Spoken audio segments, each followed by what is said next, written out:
জয় শ্রীকৃষ্ণ বন্ধুরা, আশা করি তোমরা সবাই ভালো আছো। আমিও ভালো আছি। আমার চ্যানেল পিএস ফ্যাশন কাটিংয়ে তোমাদের সবাইকে স্বাগত। তো তোমরা আজকে যে ব্লাউজটা দেখছো, এটা কিন্তু একটা টেকিনের ব্লাউজ। একটা টেকিনের ব্লাউজ আমরা কখন করি বা কেন করি সেগুলো আজকে তোমাদের বলে দেবো। আর একটা টেকিনের ব্লাউজ কিভাবে কাটিং করতে হয়, সেলাই করতে হয়, এই ভিডিওতে আজকে তোমাদের সব দেখিয়ে দেবো। তো নতুন বন্ধুরা আমার সাথে থাকো, সঙ্গে থাকো, আর ভিডিওটা দেখতে থাকো, অনেক কিছু শিখতে পারবে তোমরা। তো বন্ধুরা, ব্লাউজটা কাটিং করার জন্য আমি এখানে মেন কাপড় নিয়েছি আর 1 মিটার লাইলিন নিয়েছি। তো প্রথমে আমরা মেন কাপড়ে কাটিং করব না, লাইলিনেই কাটিং করে নেব। তো এখানে দেখো মেন কাপড়ের যে পাটটা আছে এটা আমি হাতাতে দেবো, কোমরেও দেবো। তার জন্য দেখো এটাকে কেটে 1/2 ইঞ্চি করে সেলাই মার্জিন রেখে কেটে আলাদা করে নিলাম। তো এরপরে দেখো মেন কাপড়টা রেখে লাইলিনে আমি কাটিং করব। তা লাইলিনটা খুলে আমি 2 ভাঁজ করে নিচ্ছি। আমার দিকে রাখবো জয়েন্ট সাইডটা আর এদিকে রাখবো খোলা সাইডটা। তোমরা দেখছো এই যে খোলা সাইড আর আমার দিকে জয়েন্ট সাইড। তো পিছনে আমি হুক করব। হুক করতে গেলে পিছনে প্রথমে 1/2 ইঞ্চি করে আমাদের কাপড় এক্সট্রা রাখতে হবে। এটা হচ্ছে হুপ ঘর আর হুপের ঘাট ঘর করার জন্য। তো 1/2 ইঞ্চি করে কাপড় নিয়ে আমি এখানে দেখো স্কেল দিয়ে দাগটা সোজা করে নিয়েছি। এরপরে আমি ঝুলের মাপটা নেব। ঝুল আছে আমার 13, তো 1 ইঞ্চি এক্সট্রা নিয়ে 14 ইঞ্চিতে একটা পয়েন্ট করে নিলাম। এদিকেও 14 ইঞ্চিতে একটা পয়েন্ট করে নিলাম। নিয়ে দুটো পয়েন্ট আমি স্কেল দিয়ে সোজা করে নেব। তো বন্ধুরা, এরপরে দেখো শোল্ডারটা নেব। আর এই যে এক্সট্রা মার্জিনটা রেখেছি এটা কিন্তু তোমরা এইভাবে রাখতে পারো বা তোমরা এইভাবেও রাখতে পারো, কিন্তু এই যে মার্জিনটা টানা হয়েছে এক্সট্রা, তারপর থেকে কিন্তু তোমরা মাপটা নেবে। দেখো আমি তারপর থেকে মাপ নিচ্ছি। এদিক দিয়েও দেখিয়ে দিচ্ছি তোমরা কিভাবে মাপটা নেবে। দেখো ওই দাগটা ছেড়ে তোমরা মাপটা নেবে। 5.5 ইঞ্চি নিলাম শোল্ডারের জন্য। এদিক দিয়েও 5.5 ইঞ্চি নিলাম।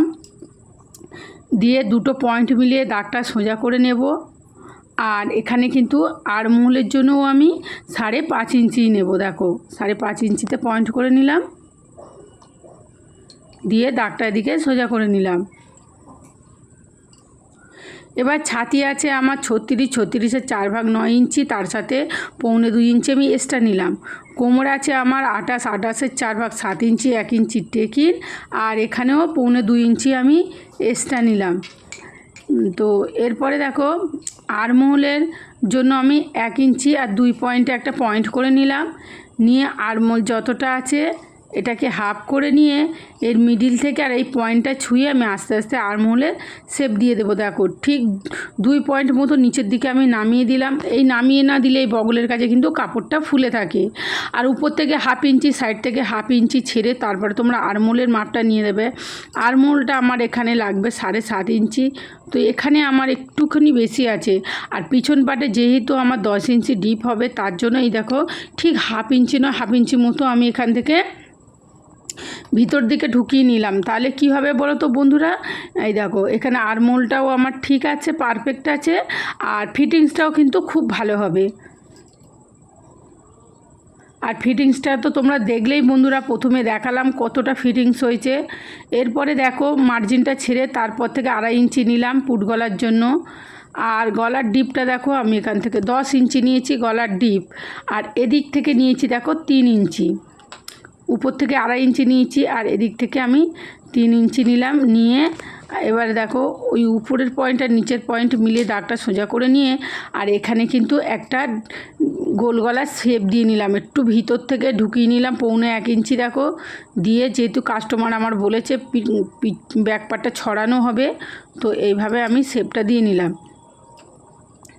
আর এখানে দেখো যতটা আমার ফিটিংস আছে তার হাফ নিয়ে নিলাম।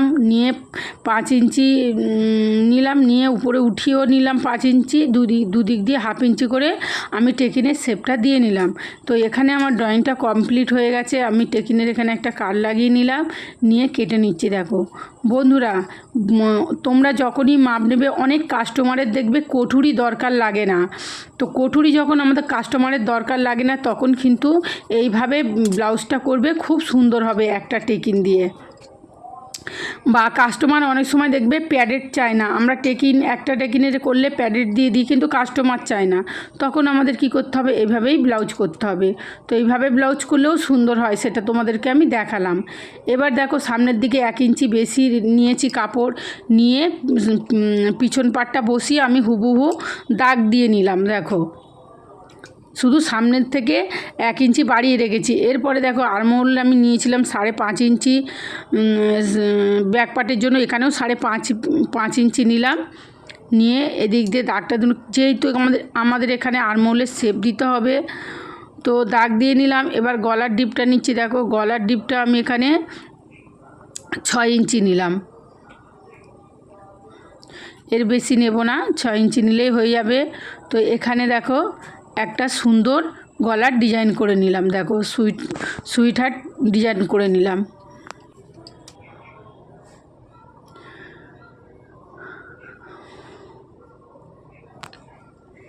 তো বন্ধুরা, নিচের থেকে আমি 1 ইঞ্চি বাড়িয়ে নিয়েছি, আর এই সাইড থেকে কিন্তু আমি আরও 2 ইঞ্চি বাড়িয়ে নিলাম। যেহেতু আমার দেখো 2 ইঞ্চি বাড়িয়ে নিয়েছি, আমার এটা টেকিন দিতে হবে।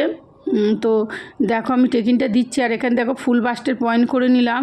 ফুল বাস্টটা আছে আমার 9.5 ইঞ্চি, তো আমি 10 ইঞ্চিতে পয়েন্ট করে নেব, কারণ আমার এখানে 1/2 ইঞ্চি উপরে সেলাই মার্জিনে চলে যাবে শোল্ডারে, তাই 10 ইঞ্চি নিলাম। আর ছাতির 10 ভাগ নিয়ে নিলাম, ছাতি আছে 36, তাই 3.6 নিলাম। আর এখানে কিন্তু 1/2 ইঞ্চি কমিয়ে নিলাম আমি, আর নিচের দিকে 1/2 ইঞ্চি কমিয়ে নিয়ে উপর থেকে দাগটা আমি সোজা করে নিলাম। আর দুদিক দিয়ে 1 ইঞ্চি করে শেপ দিয়ে নিলাম। দেখো যেহেতু আমি সাইড থেকে 2 ইঞ্চি এক্সট্রা নিয়েছি, তার জন্য এখানে 1 ইঞ্চি করে আমি টেকিং দিয়ে নেব, 2 ইঞ্চি।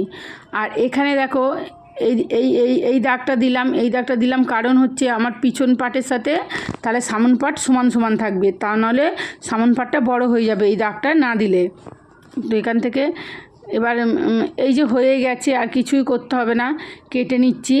আর এখানে আর্মহোলের শেপটা দিতে আমি ভুলে গেছিলাম, তো এখানে দেখো 1/2 ইঞ্চি আমি আর্মহোলের শেপ দিয়ে দিলাম। অবশ্যই আর্মহোলের শেপ দিতে হবে।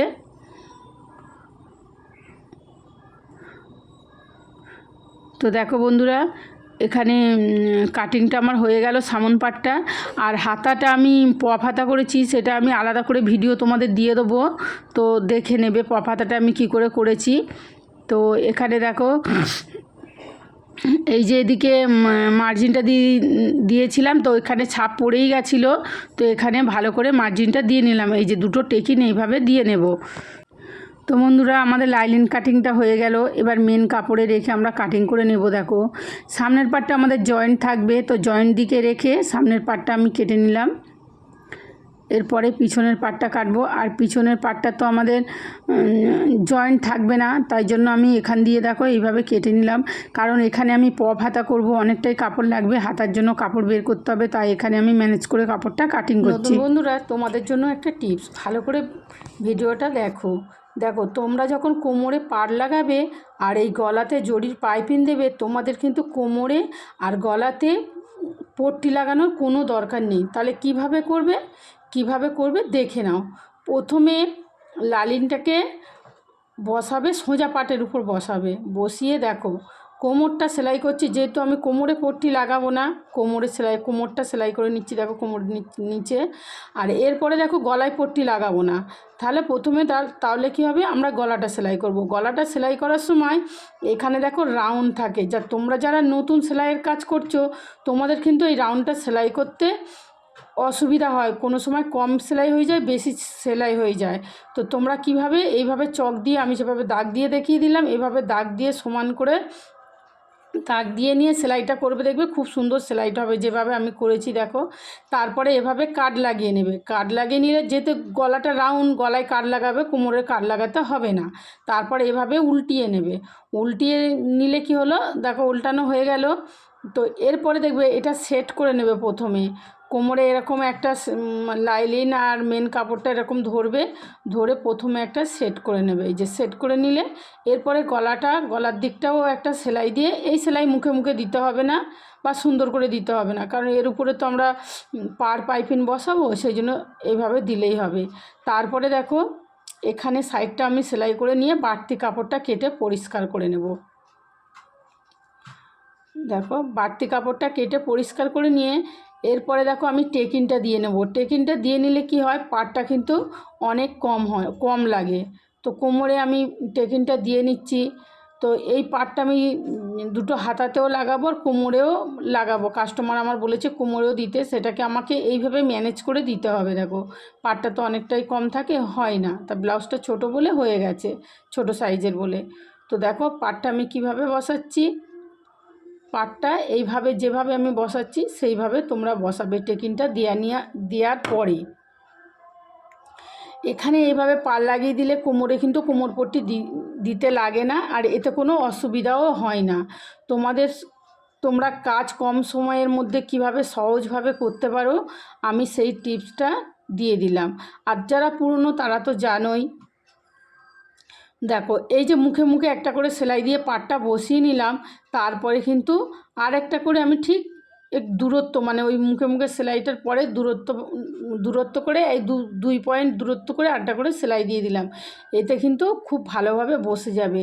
আর গলাতে আমি জরি পাইপিংটা এখন লাগাবো না, সামনের পাটটা জয়েন্ট করার পরেই আমি লাগাবো। তো কত সুন্দর হয়েছে দেখো। আর তোমাদের কাছে ভিডিওটা কেমন লাগলো আমাকে জানি। তো বন্ধুরা পিছন পাটটা হয়ে গেছে, আর পিছন পাটটা যেভাবে আমি উল্টিয়ে সেলাই করেছি সামনের পাটটা সেভাবেই উল্টিয়ে সেলাই করেছি। সোজা পাটের উপরে লাইলিনটা রেখে উল্টিয়ে উল্টো পাটের উপরে রেখে সেলাই করে নিয়েছি, একটা করে মুখে মুখে সেলাই করে নিয়েছি। এবার দেখো যখন আমি পিছনের গলায় পট্টি লাগাবো না, সামনের গলায় পট্টি লাগাবো না, তো শোল্ডারটা আমি কিভাবে জয়েন করব। এখানে কিন্তু দেখার বিষয় আছে নতুন বন্ধুরা, তোমরা ভালো করে দেখো আমি কিন্তু পিছন এই সামন পাটটা সোজা করে রেখেছি, আর পিছন পাটটাও কিন্তু সোজা পাটের উপরেই রেখেছি। দেখো তো মেন কাপড়ের উপরে মেন কাপড়টা রাখলাম আর লাইলিনটা তার উপরে চাপা দিলাম। দেখো তার উপরে ঢেকে দিয়ে আমি সেলাই করছি, তোমরা কিন্তু আমার বলার চেয়ে লক্ষ্য রাখবে বেশি। আবার দেখো মেন কাপড়ের উপর কাপড়টা রাখলাম, লাইলিনটা দিয়ে এই দেখো চাপা দিলাম, দিয়ে শোল্ডারটা আমি জয়েন করছি। দেখো এইভাবে শোল্ডার কিন্তু জয়েন করলে খুব ফিনিশিংয়ের সাথে জয়েন্ট হয়, আর সেলাইয়ের মুখগুলো দেখাও যায় না। তা এর মানে কেমন হয়েছে সেটা তোমাদেরকে আমি দেখাচ্ছি। তো এখানেও আমাদের শোল্ডারেও আমি দুটো সেলাই দিয়ে নিলাম, তো তোমরাও ডবল সেলাই দিয়ে নেবে, সব সেলাই তোমরা ডবল করে সেলাই দিয়ে নেবে। তো দেখো এবার যখন এটাকে দেখো কত সুন্দর হয়েছে, দেখো একদম ফিনিশিংয়ের সাথে সেলাই করেছি। দেখো তো বন্ধুরা শোল্ডারটা সেলাই হয়ে গেল, এইবার আমি জরি পাইপিংটা বসাবো। দেখো জরি পাইপিংটা নিয়ে নিয়েছি, আর আমি এখান থেকে জরি পাইপিংটা বসাচ্ছি। দেখো এখানে হুপের ঘাট করে নিয়েছি, তাই এখানে এই হুপের ঘরটা যেটা সেটাকে ছেড়ে দেবো। ছেড়ে দিয়ে এখান থেকে প্রথমে দেখো কানায় মানে এক কানাতেই আমি সেলাই করে যাব জরি পাইপিংটা, আর তারপরে কিন্তু আমি আরেকটা পারে সেলাই দিয়ে নেবো, আরেকটা মানে এক মুখে সেলাই করছি, এরপরে আরেকটা মুখে আরেকটা সেলাই দিয়ে দিলে কি হবে, খুব মজবুত হবে। এইভাবে টানাটানি করবে না তোমরা, আস্তে আস্তে এইভাবে ধরে সেলাই করবে। দেখো যেভাবে আমি সেলাই করছি এইভাবে ধরে সেলাই করে নেবে। তো বন্ধুরা আমি যেটা লটকান করে রেখেছিলাম সেটা কিন্তু মানে উল্টানোর সময় লাগাতে ভুলে গেছিলাম, তাই এটা কিন্তু এইভাবে লাগাবে না, যেভাবে আমি ধরলাম এইভাবে লাগাবে, কারণ আমি তো এখানে উল্টাচ্ছি না, আমার আগেই উল্টানো হয়ে গেছে, তো আমি আরও উল্টাবো না। সেই কারণে তোমরা পাইপিংটা এদিকে বসাবে, এদিক দিয়ে বসাবে না, হ্যাঁ, তা নাহলে কিন্তু ভুল হয়ে যাবে। তো লাগিয়ে যাব, আবার যখন আমি ওই সাইডে যাব তখন শোল্ডার থেকে মাপ নিয়ে নেব, নিয়ে দুটো একসাথে আবার একটা লটকান লাগিয়ে নেব। তো দেখো এখানে আমার একটা সেলাই দেওয়া হয়ে গেছে, তো পুরোটা দেখাতে পারলাম না কারণ ভিডিওটা অনেকটাই লং হয়ে যাবে। তো দেখো বন্ধুরা একদিকে তো সেলাই দিয়েছিলাম এক মুখে, আর একটা মুখে দেখো আমি সেলাই দিলাম। এভাবে সেলাই করলে মানে মজবুত হয় আর ফিনিশিংটাও খুব সুন্দর হয়। মানে এই পাইপিংটা যে আমি বসাচ্ছি উপর থেকে, এটা খুলে যাওয়ার কোনো সম্ভাবনা থাকে না। তো দেখো বন্ধুরা গলার পাইপিংটা বসানো হয়ে গেল, আর এখানে একটু কাপড় বাড়তি আছে সেটাকে কেটে নিলাম। এরপরে দেখো সামনে যে টেকিনটা আমি মানে দেবো বলেছিলাম সেই টেকিনটা এবার দিয়ে নেব সামনে পাটে।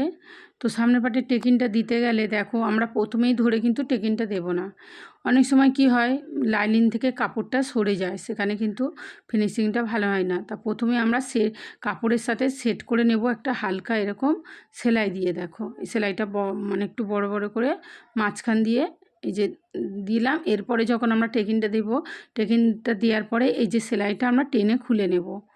তো মানে তোমরা যখন কাজ করবে বন্ধুরা, সবসময় চেষ্টা করবে ফিনিশিংয়ের সাথে কাজটা করার, তাহলে দেখবে কাস্টমার খুবই পছন্দ করবে। এইভাবে কাজ করলে তোমার কাজ দেখলে পছন্দ করবে।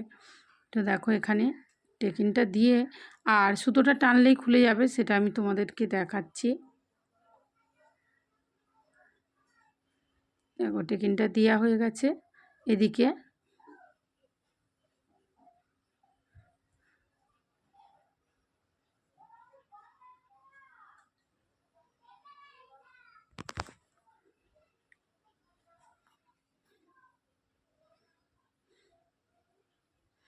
এই যে সুতোটা মুখটা দেখছো, এই মুখটা ধরে টানলে বেরিয়ে যাবে। সুতোটা কেটে গেল ওখান দিয়ে আমার, এটা তো বেরিয়ে গেছে।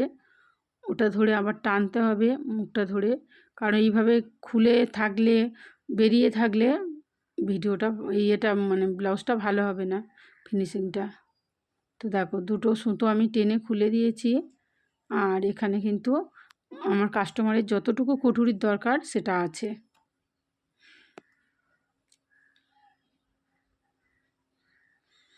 এরপরে মেজারমেন্ট নিয়ে আমি ছাতি আর কোমরটা সেলাই করে নেব। যেহেতু আমার 36 ছাতি আছে, তো এখানে আমার ছাতির মাপ নিতে হবে 18, আর দুদিকে কাপড় কিন্তু সমান সমান রাখতে হবে।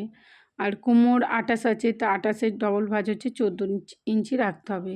আর এই যে পপ হাতাটা করেছি দেখো বন্ধুরা, এই পপ হাতাটা কীভাবে করেছি এর ভিডিও কিন্তু, কাটিং ও সেলাইয়ের ভিডিও আমি আলাদাভাবে তোমাদেরকে দিয়ে দেব।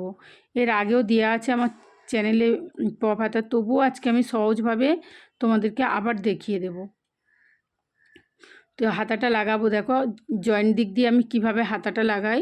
প্রথমে যে এক্সট্রা কাপড়টা মার্জিনটা রেখেছি সেটা ভাঁজ করে রাখতে হবে, রেখে আর এখানে হাতার মার্জিনটাও ভাঁজ করে রাখতে হবে। দেখো সোজা পাটের উপরে সোজা পাটটাই রাখতে হবে, রেখে দেখো একটু সেলাই দেওয়ার পরে এইভাবে আমি করে নিলাম। আর যে এই হাতার মিডিলটা আর ব্লাউজের যে শোল্ডার আছে, শোল্ডারের সেলাইটা আছে, সেখানে কিন্তু এইভাবে রেখে দেখতে হবে যে এটা ঠিক আছে কি না। তাহলে এইভাবে মানে কোনো পার্ট যেন হাতার বা ব্লাউজটা যেন ছোটো বড়ো না হয়, সমান সমান যেন থাকে। সমান সমান না থাকলে ছোটো বড়ো হয়ে যাবে কাপড়, তখন তো অসুবিধা হবে। তো ছোটো বড়ো হওয়ার কথাও নয়। এভাবে আমি তো ঠিক মানে মেজারমেন্ট নিয়েই কাটিং করে রেখেছি। তো বন্ধুরা, সম্পূর্ণ ভিডিওটা তোমাদের কেমন লাগলো আমাকে জানিও। আর ভালো লাগলে আমার পাশে থেকো, সাপোর্ট করো, ভালোবাসা দিও। দেখা হবে পরের ভিডিওতে। তোমরা সবাই সুস্থ থেকো, ভালো থেকো। জয় শ্রীকৃষ্ণ।